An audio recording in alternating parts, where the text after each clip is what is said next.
Access to basic health care remains a struggle, particularly for poor South Africans, as the country marks 30 years of democracy today. But nurse Cathy Seakamela is seeking to change this in Mohlakeng township in Western Gauteng, with opening 2 clinics in that area. She joins us now for more on this.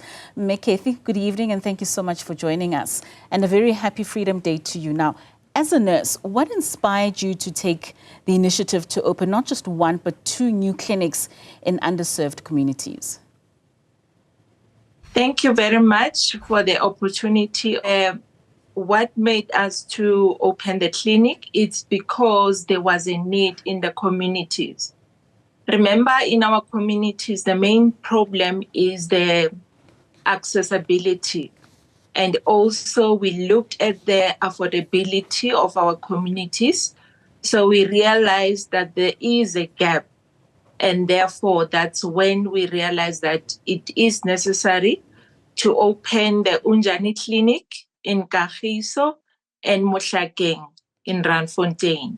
I mean, we know that there are some key challenges that you have faced in getting these clinics established and operational. Maybe just take us through what were some of the difficulties in making sure that this works out, especially within those communities. The main challenge is the space. When you go into a community requesting space, especially from the municipality, you find that they take long to understand the concept that you are coming with. And also, in some communities, they think that you are coming for competition. And yet, this is not a competition. We are actually completing what the government is lacking behind. We are closing the gap. And fortunately, in the West Rand, we are actually working very nicely with Mogale City and the rest of the West Rand. So we are working hand in glove. So the space is the challenge. We can't access land, but I guess, as time goes on, they will realize that there is a need for them to open up and work with us very well. I mean, you speak of working together with Mogale City and also being able to provide that which government is unable to reach to. Perhaps describe to us the state of healthcare access and resources within that community that you decided to open these clinics in. What made these particular areas a priority for you? So when we did our research, we realized that there is a gap between people that are employed, but they don't qualify for medical aids. So now these people they are the working class, but they can't afford medical aids. Then we realized that there is a gap, and therefore we have to come in, provide them with an affordable quality healthcare system. For example, we are charging a very nominal fee, and we are not prescribing, we are giving with that nominal fee, we are giving our patients medication also. And therefore, for them, it's really a bargain. And also the accessibility.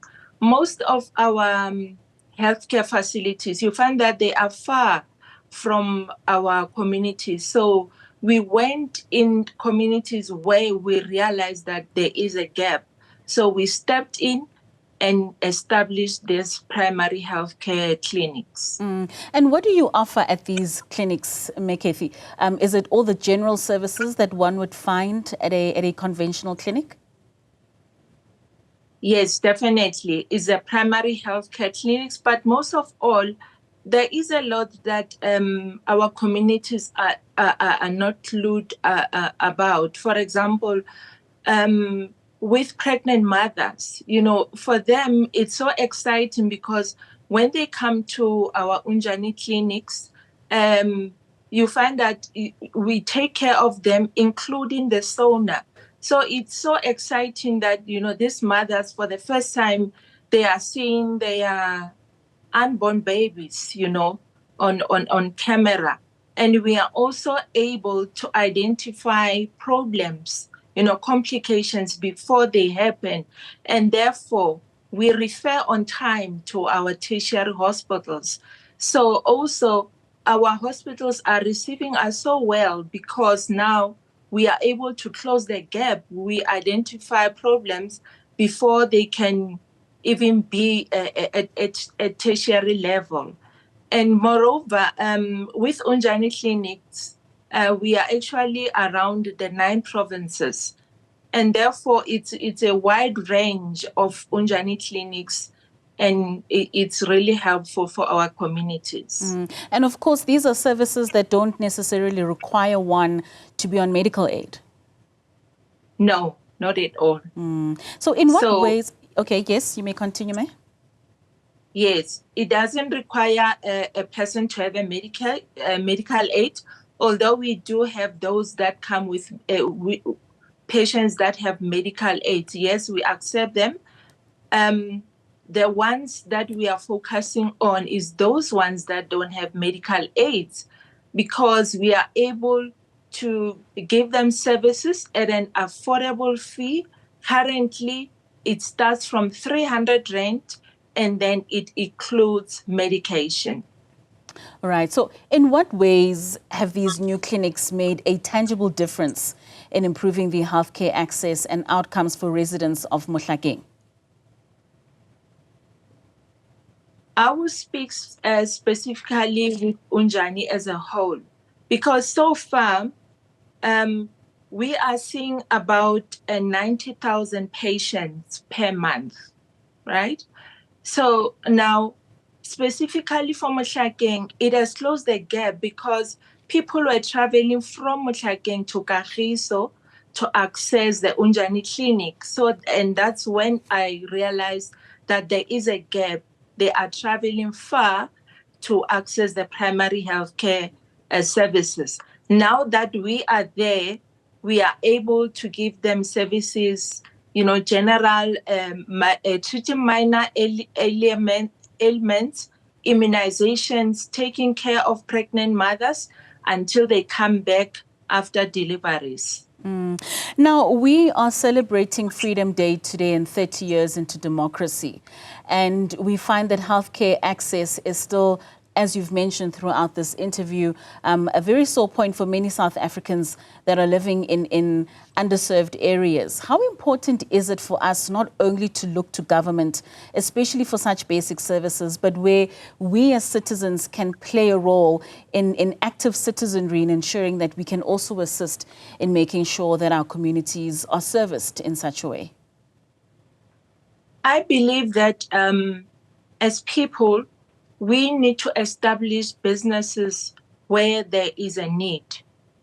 And where is a need, the businesses will not die, because at all times, people will need your services.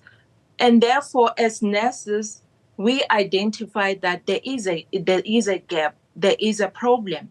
And therefore, as Unjani Network nurses, we realize we have to step in, come out of our comfortable zone, and then start our own businesses.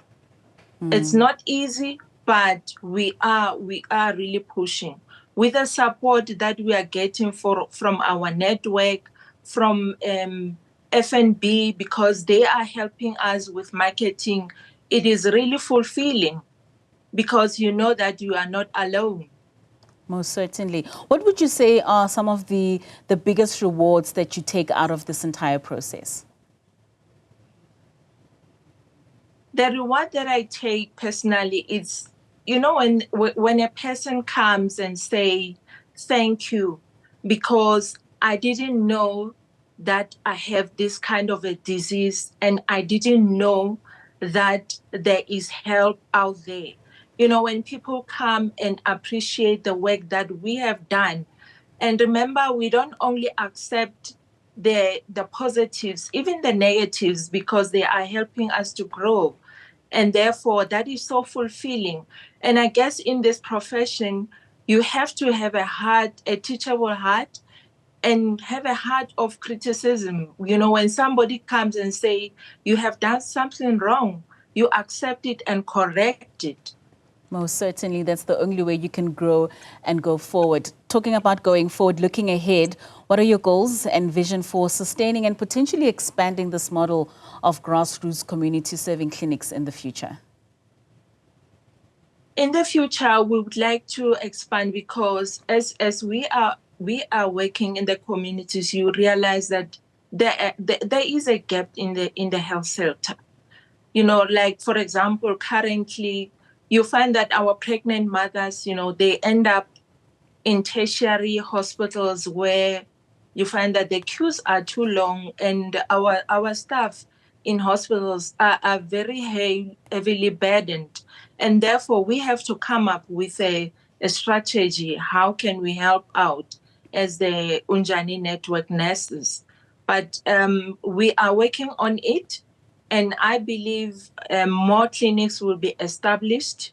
And also as a person, I want to establish a maternity hospital, you know, but with the support that we are getting, I know I will make it. No, we certainly do hope that you will make it, because you making it means that more South Africans have access to quality healthcare services. Thank you so much, Ms. Seakamela, and we wish you all the best in your endeavors.